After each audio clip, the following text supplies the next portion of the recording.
I'm late giving this hair update. Partly because I forgot, partly because I kept putting it off, partly because I went on a trip a few days after my relaxer touch-up and just didn't have time. Hi, I'm Leah and welcome to my channel, ARelaxedGal. This is where I share my experiences with relaxed hair and oily skin. If that's something that interests you, please go ahead and subscribe to the channel. And don't forget to hit the bell button to get notifications for when I upload new videos. Typically, after I get a relaxer touch-up, I do some sort of hair update video. This time, I didn't get around to it, as I mentioned before, and I just forgot until a few days ago. So now here we are. I have time and I'm doing this video. I'm going to show you the finished results from my relaxer touch-up, but first I want to share what I did and noticed with my hair before my hair appointment. I got my relaxer touch-up at 9 weeks post, and that means it had been 9 weeks since my last touch-up. Typically I go 10 to 12 weeks, but I went a week earlier because I was going on vacation and I didn't want to deal with all of the new growth that I had. My family was renting a house and there was going to be a swimming pool there, and I knew my niece and nephew were going to want to play in the pool, and I knew I would probably, or at least I anticipated, I would have to wash my hair at least once while I was on this trip, and I didn't want to have to deal with a bunch of new growth doing a wash day away from home, because I just hate having to wash my hair when I'm not at home. It's something I don't look forward to. It's something I try to avoid. And I figured if I had no new growth, it would be easier and a little more pleasant for me to do it. And this actually worked out because I had quite a bit of new growth. I noticed about halfway through my stretch that I seemed to have a lot of new growth. And for a while there, I was a little confused about how many weeks it had been since my last touch-up. I thought I was actually further along in my stretch than I actually was. Now, during my stretch, I continue to wash my hair once a week. I continue to balance moisture and strength during my wash days. I worked out as usual. I spent time outside working in my garden and my yard. I took hair vitamins. I was doing all the things. Now, one thing that I think might have contributed to the amount of new growth I had was I was more consistent with taking the hair vitamins than I had been. Now, I am taking liquid hair vitamins. I'm trying them out. They're from Mary Ruth's. And I will probably do some type of video or some kind of social post telling you my thoughts on them. But I found that with the liquid vitamins, I don't get as consistent with them as I do when I take the pills or gummies. I take vitamins at night before I go to bed. Typically, that's when I would take my hair vitamins. Because these are liquid vitamins, they have to be kept in the fridge. So the fridge is not far, but far enough away from my bedroom that it hasn't become a natural type of thing for me to do to make sure I take the hair vitamins before I go to bed. I usually end up remembering, oh, I'm in bed and about to fall asleep. I'm like, oh, well, I'll take it in the morning. And then I forget in the morning, and then I'm getting ready for bed. I'm like, oh, let me finish doing this, and then I'll take them and I forget. So there might be several days I will go without taking the hair vitamins, but this stretch, I was a little bit more consistent, a little bit better. Still wasn't taking them every day. Still wasn't happening. But it was more than once a week. Let's just put it that way.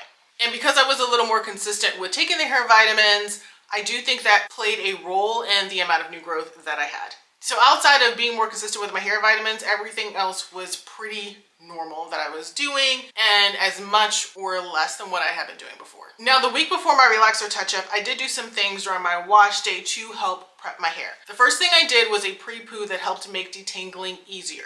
Now, having detangled hair during a relaxer touch-up is very important. I don't think I've ever really touched on this. And the reason it's important is if the hair is matted, it just keeps the relaxer from properly getting to all of the new growth and properly straightening the hair. And the problem with detangled hair is that if you detangle right before getting a relaxer touch-up, you do run the risk of irritating your scalp, which then leaves it susceptible to scalp burns. Now, in the past, I've been called out by a hairstylist because I came to my appointment with tangled new growth. I think she wanted to curse me out because I did this a few times. I thought I had detangled properly, but I hadn't. And that's one of the reasons that I'm very big about keeping my new growth in a stretched state so that it's easier to detangle and keep detangled. Now, typically, I will use a clarifying shampoo the week before my touch-up, but this week I didn't. And that's mostly because I'm in between clarifying shampoos and I didn't want to try a new one the week before and then it ends up messing up my hair, and I'm like, well,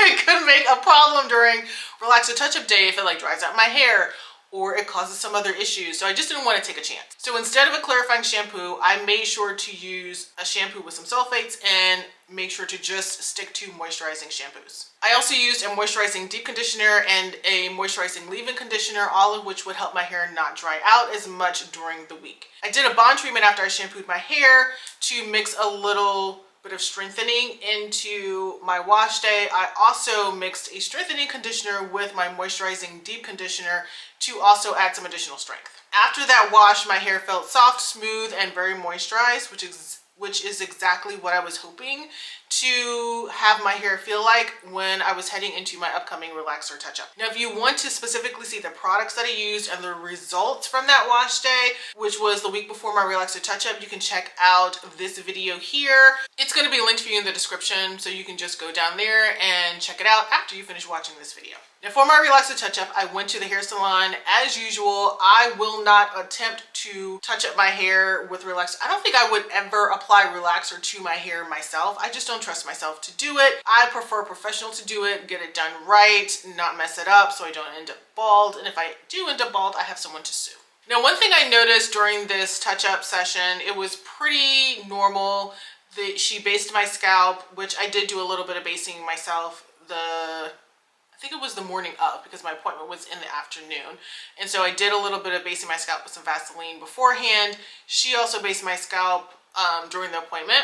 And it was all pretty normal until she ran out of relaxer and had to go get a little bit more. This has happened a couple of times, and typically when it has happened, I've had a lot of new growth. I've gone longer in my stretch than I typically do. It doesn't happen when I go shorter, because typically I go between 10 to 12 weeks for my stretch. This time I was outside of that range at 9 weeks, but when I've gone 12 weeks, a little bit longer, she's had to go in the back and get some extra relaxer because there wasn't enough.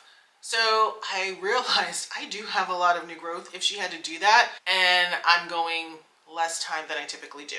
So here's the video of my hair after I got back from the hair salon. She rinsed it all out, did the neutralizing, did some conditioning, blow dried my hair. This is my hair blow dried. I haven't flat ironed it or anything. This is literally probably 30 minutes after I left the salon, because that's how long it took me to get home and get the camera set up. I feel that my hair looked sleek. It felt really good. I was happy with it. I kept it moisturized, and then a few days later I went on vacation. Now, I went to vacation in South Carolina near the beach. It was hot, it was humid. We had a pool at the house we were staying in. So there was a lot of ample stuff in the air, in the environment, that could mess up my hair. With the humidity, it didn't mess up my hair because I did make sure my hair was nice and moisturized, so it didn't need to draw water from or moisture from the air. I did not get my hair dunked in the water while we were at the pool. I did get my hair splashed a little bit because, I mean, you're in the pool with some kids, right? So you're gonna get splashed a little bit, and that was totally fine. The reason is that I use something to help protect my hair during this trip. I use the Pantene Sunkissed Glow UV Hair Protection Leave-In Spray. It's got a long name. Most hair products seem to have long names now. This is a UV protection spray, so it protects your hair from the sun, but it also helps to protect your hair some from chlorine and salt water. So I use this to protect my hair from the sun when we were out and about, and then also to protect my hair from the chlorine in the pool. To apply it, I would put my hair in a high bun, and then I would lightly spray some of it on my hair, including the bun. Now, when I did that, I didn't have any frizziness, which can sometimes happen when I'm using liquid products on my hair, which is why I tend to use liquid products on my hair when my hair is wet, but my hair was in a dry state. But I didn't have any frizziness or dryness after using it, and I think that's partially because I did it very lightly. I didn't saturate my hair with it, I just lightly sprayed my hair. And I will say that after using it, I would take my hair down from the bun after we cut out of the pool, and my hair would feel even softer and smoother than when I put my hair in the bun. That spray is really good, and I've continued to use it even when I'm at home. If I'm just out in the yard cutting my grass, working outside in my vegetable garden for a long period of time, I will do the exact same thing.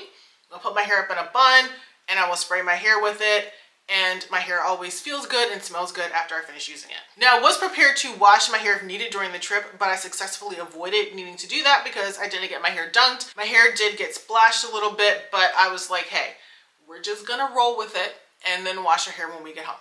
Literally, I got home after the trip and I basically, well, no. I walked into the house and went to check on my vegetable garden, and then I went to go wash my hair. So it was kind of like the second thing I did once I got home. Now, during the trip, I did use a flat iron to style my hair that week for one day that we did dress up. I used it to add some curl to my hair, but that was about it. That was the only time I ever pulled any hair tools out. Now, it's been at least a month, it might be a little bit more by the time I'm actually recording this video, since I got my relaxer touch-up. Since then, I have clarified my hair twice. Once right after I got back from the trip, and the other time because of how my hair was feeling from spending so much time outside and sweating. During the second time I clarified my hair, I tried a new to me clarifying shampoo. It's the L'Oreal Everpure clarifying shampoo. I like it so far and I want to continue using it to get a good feel about it. Now, I did record the first time I used it, which I will link that video for you in the description box so you can check it out after you finish watching this one. I have also continued to balance moisture and strength on my wash day. Now, I've mostly been doing this by using a moisturizing shampoo for one lather and a strengthening shampoo for the other lather. I've been using a bond or protein treatment after I shampoo, and then I follow up with a moisturizing deep conditioner during my wash days. I did this past wash day. I did do a steam treatment. Typically when I deep condition my hair, I put on a deep conditioning cap so that I can just kind of roam around. It gives a light steam, but it provides heat to my hair, which helps the hair cuticles open up, which then lets the deep conditioner penetrate even better. Sometimes I will do a steam treatment, and I decided my hair felt dry enough that while I could have done a pre-poo, I was like, let me do a steam treatment, and let me tell you, my hair felt good, but that's for another video. When it comes to the bond treatments, I've been using them as post-shampoo treatments to use them up, and the reason I mention that is because the two bond treatments I'm trying to use up, they are typically pre-shampoo treatments, and those are the L'Oreal Everpure Bond Repair Pre-Shampoo Treatment, which was a free sample that I got, and then the Bond Bar Bonding Pre-Shampoo. I'll link both of them in the description box for you, but as I said, and as they say in the name, they're pre-shampoo treatments, but I found that they tend to do better for my hair when I use them post-shampoo. And I think that's probably one of the reasons I haven't been a huge fan of bonding treatments, because I just haven't seen them do much for me like I have for protein treatments. And I realized my protein treatment I do always comes after I shampoo my hair. So why not do my bonding treatments the same way? I've seen some other people do that and say that they've been doing that on social media. I also had someone, I think in my YouTube comments, mention that to me, but I'd already started doing it when they mentioned it. And it just was like, that kind of makes sense. It's going to work better for my hair, I think, because, let me back up a little bit. And this probably should be in a whole nother video. But when it comes, this is just my thoughts. I don't have really anything to back it up, but this is what I think. These bonding pre-shampoo treatments are pretty much, I think, formulated for people who wash their hair more often than I do. For people who wash their hair like every day or a couple times a week and who don't use a ton of product on their hair. I layer on products sometimes throughout the week, or at least on my wash day. And so I have a bit of product buildup, and my hair is dirtier because I go a week between my washes versus a day or 2 days or 3 days. So these bonding pre-shampoo treatments are formulated, I think, with people in mind who have less buildup on their hair and who clean their hair more often. So there's less stuff that the shampoo treatment has to penetrate through to actually get to your hair. So that's why I think I was not seeing anything really working dramatically for me, because it just couldn't do what it needed to do because it was too much on my hair for it to do it, if that makes sense. So with that in mind, I'm also thinking about, at some point when it's on sale, buying Olaplex number 3 and giving that a try again, because I was not impressed by it when I used it before. It just seemed like a lot of money for something that just wasn't doing much for me. So I'm going to try it as a post-shampoo treatment, but also I want to use it because they've changed the formula a little bit to make it more moisturizing, so I'm curious. So that might be something that'll happen sometime in the future when I'm able to get my hands on it when it's on sale, because I refuse to pay full price. Even though I also want to try Olaplex number 3 again, I'm also considering getting another bottle of the L'Oreal Everpure Bond Repair Pre-Shampoo Treatment to use regularly. Now that's what I have been doing with my hair. There are some upcoming things that you may or may not see here on the channel, or maybe on my social channels. So the first thing is that I got a new hair tool to try out, yay! I got the Shark Silky Pro hair straightener and dryer. Now I bought it, they didn't send it to me free to try out, but I do plan to have a review video for it. And I got it okay, yes, I have this Shark Flex Style, I love it.